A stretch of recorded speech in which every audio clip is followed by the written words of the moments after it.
Há crescentes evidências de que a chave para os seus sentimentos pode ser encontrada no seu estômago. Essa conexão pode mudar dramaticamente o futuro da medicina.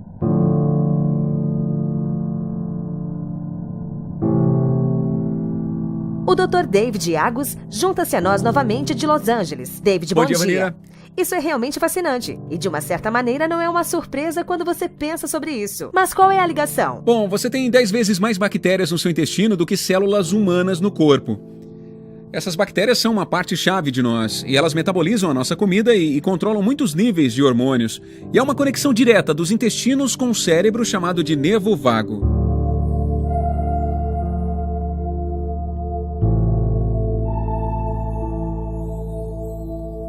Então, essas bactérias produzem hormônios que podem estimular o nervo e transformá-lo. Elas podem afetar os sentimentos. Então, por toda a história, até o tempo de Hipócrates, há uma associação entre o que você come e como você se sente. E agora, através desses grandes estudos e dados, começamos a ver essa relação. Potencialmente uma relação entre alimentos com alto índice glicêmico e depressão, e outras desordens conectadas com o que você come, porque o que você come muda as bactérias no seu trato gastrointestinal. Distúrbios cerebrais estão entre os grandes desafios da medicina moderna. Mas recentes pesquisas revelam que a solução não está no cérebro em si, mas nos intestinos. Um lar para 100 trilhões de bactérias. O microbioma humano. Essas bactérias determinam o destino do cérebro.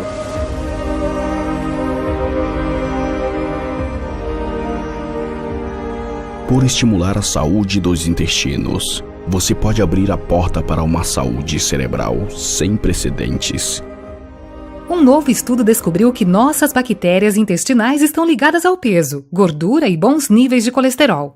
Esses são fatores importantes para manter um coração saudável. A doutora Tara Narula, cardiologista do Hospital Lenox Hill em Nova York, se junta a nós na mesa. Então, vamos começar com o microbioma. O que é e o que ele faz? Basicamente, nós coevoluímos e desenvolvemos um incrível relacionamento simbiótico com centenas de trilhões de bactérias que vivem no nosso trato digestivo. E elas não nos ajudam apenas a digerir alimentos e nos proteger de infecções, mas afetam muitos outros sistemas. Foi mostrado que reduzem ou aumentam o risco de câncer, afetam o nosso sistema imune e a nossa saúde mental, e agora afetam potencialmente a nossa saúde cardiovascular. Então, esse estudo em particular pegou amostras de sangue e fezes de 893 indivíduos. Exatamente. E usaram isso para que fosse possível encontrar uma conexão entre os organismos bactericidas no intestino e o seu índice de massa muscular, colesterol bom e os triglicérides. E identificaram especificamente 34 micro-organismos que conduzem as diferenças de 4,5% no seu índice de massa corporal, 6% nos triglicérides e cerca de 4% no seu colesterol bom. E quanto mais diversas são suas bactérias, melhor você é em colesterol e triglicérides.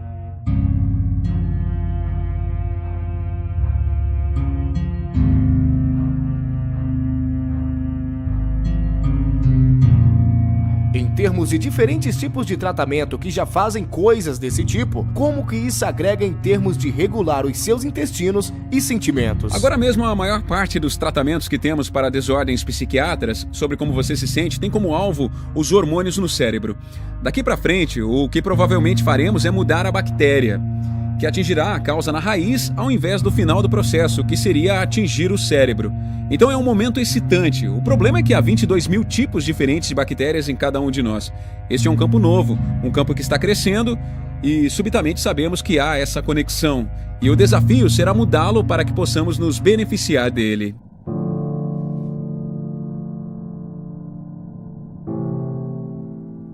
O eixo cérebro-intestino transforma a informação de alimentos para sentimentos via o nervo vago. Já mastigadas, as partículas dos alimentos digeridos entram no intestino delgado, que está coberto com uma camada veludada de vilosidades. Cada vilo é revestido com uma única camada de epitélio. Essa camada é feita de um diferente tipo de células. Uma delas, a célula enteroendróquina, é diferente das outras. É o sensor do nosso intestino. Além de comunicar através de hormônios, descobrimos que as células enteroendróquinas também fazem sinapse com nervos, incluindo o nervo vago. Essas células que se comunicam com nervos, chamados de células neuropode. Elas sentem e reagem ao seu ambiente. Elas sentem estímulos mecânicos, térmicos e químicos, tais como nutrientes ou subprodutos bacterianos no lúmen intestinal. Dentro das células neuropode, sinais de estímulos são convertidos em pulsos elétricos minúsculos.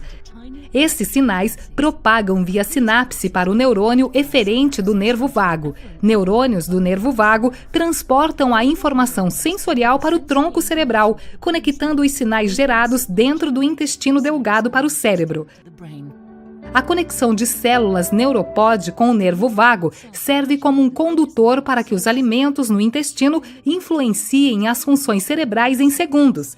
Esta conexão também é uma porta em potencial para patógenos do intestino acessarem o cérebro. Este novo conhecimento é a fundação para criar terapias que tratem desordens relacionadas com a comunicação alterada do intestino-cérebro. O novo relatório publicado nesta manhã diz que alguns populares sucos de frutas podem apresentar contaminação de metais pesados. Consumer Reports testou 45 sucos de frutas para metais pesados como chumbo, arsênico e cádmio e encontrou níveis mensuráveis em todos os produtos. Alerta do consumidor agora para um relatório que está causando preocupação sobre a segurança dos alimentos nos Estados Unidos. O grupo de pesquisas de interesse público afirma que recalques de carne e aves contaminados aumentaram 83% nos últimos 6 anos. 1 em cada 6 americanos adoecem todos os anos por comerem alimentos contaminados, com ao menos 3 mil mortes anualmente. Recal de alimentos parece ser uma grande parte das nossas vidas diárias, o que nos faz perguntar o que está causando este recal de alimentos e quais cuidados o consumidor deve ter ao comprar alimentos. Esses recalques de alimentos aumentaram 10% desde 2013. Especialmente no que concerne às aves e carnes. De acordo com um novo relatório do Grupo de Interesses Públicos dos Estados Unidos, o grupo diz que mais precisa ser feito para proteger os americanos de alimentos contaminados. E coli e salmonela são as infecções mais comuns.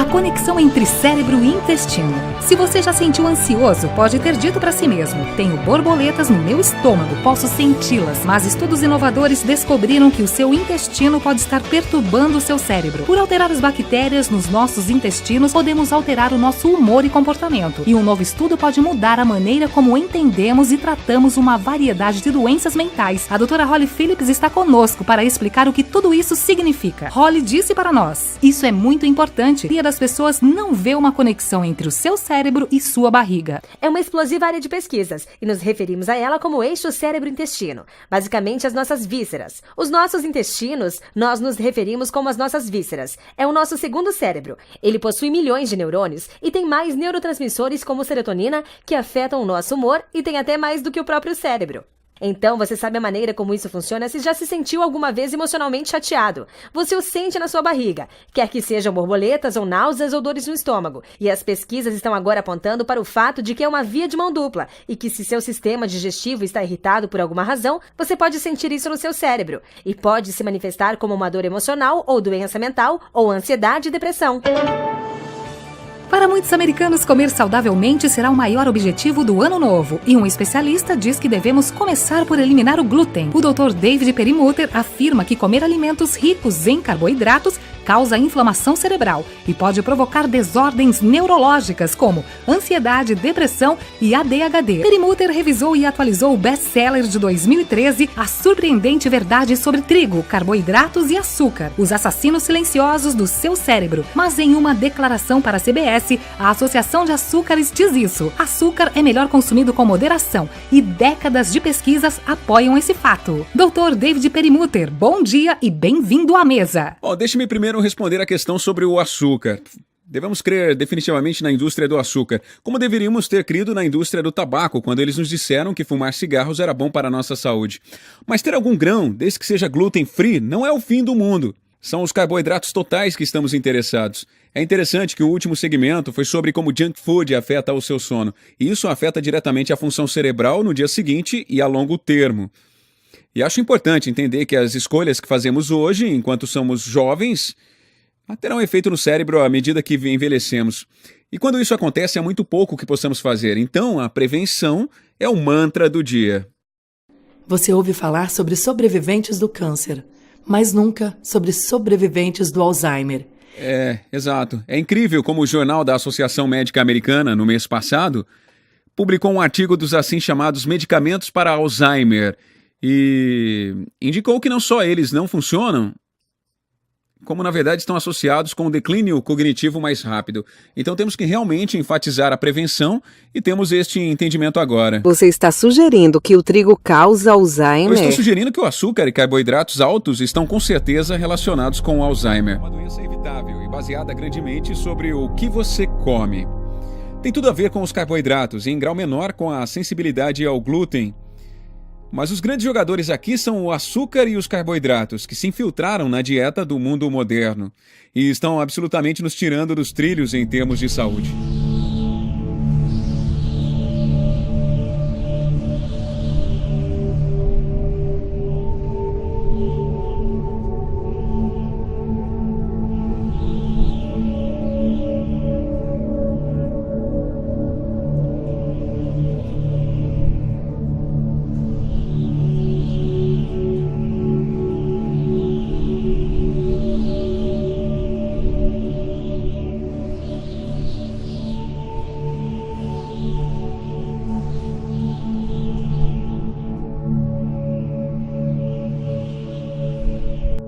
A comida é informação, está instruindo este incrível e bem evoluído genoma que temos.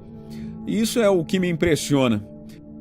A mensagem aqui é: o destino do seu cérebro é escolha sua. O alimento que comemos é fundamentalmente importante para o nosso cérebro. Uma dieta rica em gorduras, quem diria? Uma dieta rica em gordura é fundamental para manter o teu cérebro saudável. E carboidratos são absolutamente letais. Eles são os pregos do caixão para o seu cérebro. E agora as pessoas estão ouvindo, e isso é tão empolgante que a mensagem está se espalhando. Uma dieta rica em gordura? Sim, uma dieta rica em gordura. Explique isso em mais detalhes. Eu acho importante qualificar isso, porque rico em gorduras não significa gordura transhidrogenada modificada, que é tão universal nos alimentos. Significa gorduras boas e naturais.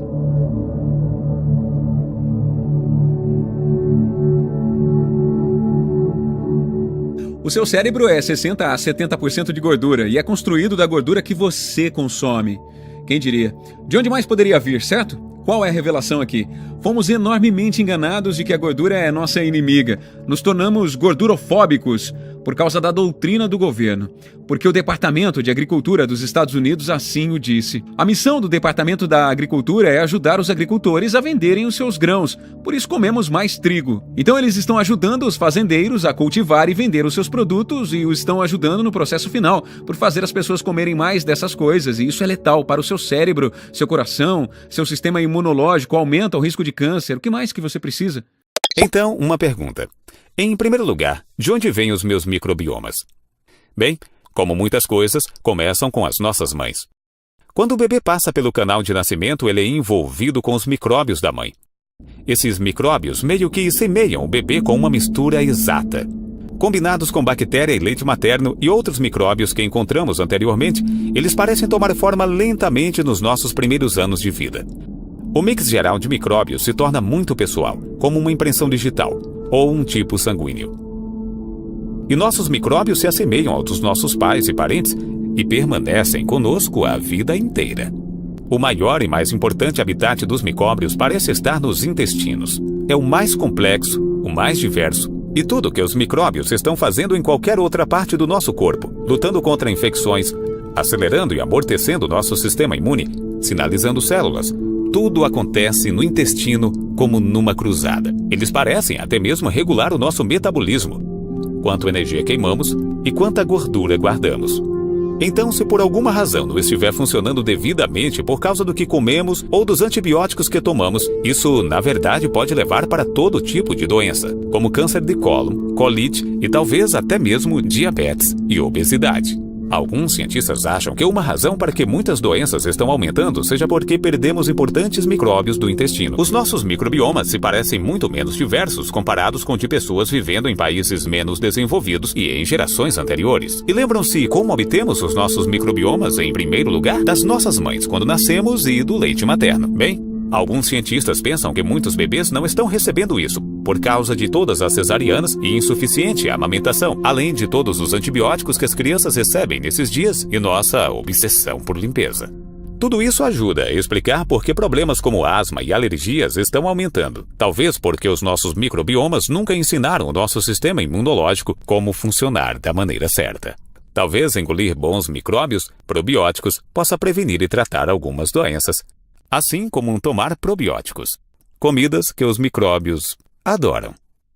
Há crescentes evidências nesta manhã de que bactérias gastrointestinais fazem mais do que apenas digerirem alimentos. Cientistas descobriram agora pistas importantes sobre o papel das assim chamadas bactérias boas. Um novo estudo do jornal Nature descobriu que pessoas sem um certo tipo de micróbios têm mais chances de serem obesas ou terem diabetes ou outros sérios problemas de saúde. Como podemos melhorar o nosso microbioma, dada a importância de ter níveis certos tanto de bactérias boas quanto más no seu intestino? Há algumas coisas que você pode fazer. A sua dieta claramente afeta isso. Então, comer uma dieta rica em frutas e vegetais, baixa em carne vermelha, rica em fibras e também em prebióticos e probióticos podem ajudar. Mas o fato é que o microbioma é realmente criado com o tempo. Desde quando você nasceu, quer você tenha nascido de cesariana ou normal, isso começa a afetar as bactérias no seu intestino. Ou se você foi amamentado no peito ou não. E então a dieta que você come por toda a vida. Você consegue aumentar as bactérias boas para ajudar o seu intestino a ter esse equilíbrio? Sabe, Anthony, é por isso que essa é uma ideia tão excitante. E é claro que já ouvimos sobre probióticos, já vimos os comerciais de iogurtes e outras coisas, e o intestino tem centenas de trilhões de bactérias nele. Bactérias boas, e já foi mostrado que elas ajudam a equilibrar o nosso sistema nervoso. E novas pesquisas mostram que por manter nesse equilíbrio em ordem, podem melhorar o nosso humor, baixar os hormônios de estresse e podem até serem capazes de ter um papel em prever ou tratar desordens como OCD e ansiedade. Aumente o potencial do seu microbioma intestinal com o Bizem. Desenvolvido por uma equipe suíça usando um conceito japonês, o Bizem vai muito além dos probióticos e prebióticos. O Bizem é um bifidogênico que estimula seletamente o crescimento das bifidobactérias, que são bactérias residentes dos nossos intestinos, fazendo com que elas se multipliquem 81% em 14 dias e comecem a devorar as bactérias putrefativas.